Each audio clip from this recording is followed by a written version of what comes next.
So this is indeed a sacred day. It is the number one day of the year that we remember our dead.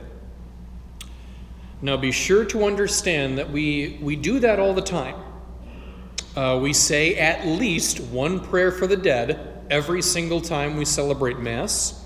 And there are a number of other occasions throughout the year when we remember those who have come before us, no question.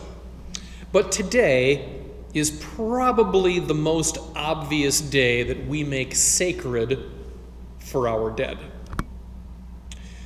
Now, we should focus today on a very basic idea because it is very important. Remembering our dead is not enough. It's not. It's good to remember the dead, don't get me wrong. By all means, remember Grandma, remember Great Uncle John, Abraham Lincoln, whatever, everyone. It's a good and holy thing to think of those who have gone before us, but there must be more to it than that. Remembering our dead is simply not good enough. Why not? Because our memories are not perfect and there is limited space in here, isn't there? Somehow, some way, you will forget people. It is not your fault. It is just the way your brain works. You forget things.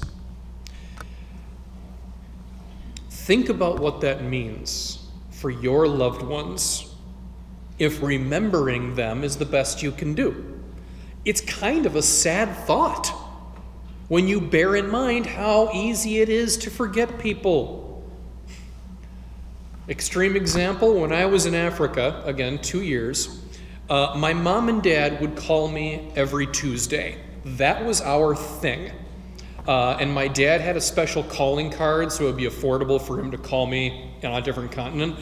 The point being, I couldn't call them, they had to call me. So it would be about breakfast for them, it would be early dinner time for me, and that was our thing. It was our ritual. And sometimes they would just forget to call me because they forgot about me, their son. Once they called me up the next week, and my mom actually said to me over the phone, "Sorry we forgot to call you last Tuesday, Justin. You know how it is, out of sight, out of mind." That was a painful phone call to sit through. The point is, it's easy to forget people when they're not part of your daily life anymore. It just happens. It happens every day. If remembering our dead is the best that we can do, then all we have is a temporary solution to the permanent problem that is death. At least until the fullness of the resurrection, of course. But we can do better than a temporary solution. Here is where the permanent and everlasting answer comes from. Our faith teaches us that everyone is loved and cherished by God, and that is absolute. For all the endless things we don't know about God, that we can never truly know about God, I say that is the number one thing we know for absolute certain about God. God cannot be God without that quality. God without universal perfect love, it's like a triangle without 3 sides.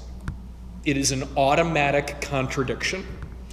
Everyone is loved and cherished by God since before the creation of the world, even the people completely forgotten by all of humanity. And that is what Jesus was saying in the gospel. It is the will of my Father that I should not lose anything of what he gave me, and I should raise it on the last day. Today is our day to come to church and pray for everyone who has come before us. not just our family and friends, not just our fellow parishioners, the people you knew but have forgotten about for one reason or another. And the people that you kind of knew of but not really. And yes, even the people you have never met at all. The Holy Spirit fills in whatever blanks there might be in our memory or knowledge. And that is a very comforting thought, because we all have many, many gaps in our memories and knowledge. We trust that God will get us through in spite of our weaknesses and shortcomings. That is a basic part of our belief that God has our back. And today we just take that basic belief and we make it just a little more specific. God has all of our backs, living or dead, and he will continue to have our backs for all eternity. And he shall raise us, all of us, on the last day.